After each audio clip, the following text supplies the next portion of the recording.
a Mother's Day banner. You wanna hold it up and see what it looks like so far? Okay, just use markers. Cute, nice choices of color. Beautiful. Excellent. Okay, once she's done with that,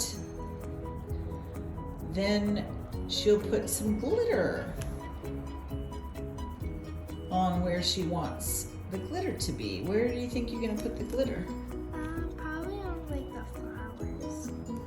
And maybe the yellow? I put mine in the yellow. Even on the leaves, I put the leaves on. And then the gems. So where would you like to put the gems? Maybe with the little hearts? Yeah, I was gonna say that. Okay. So there you go. Lots of different ones to choose from. And there's the sample piece right there. Okay, and there are gems, glitter, and markers. All the art supplies come in your package. Enjoy!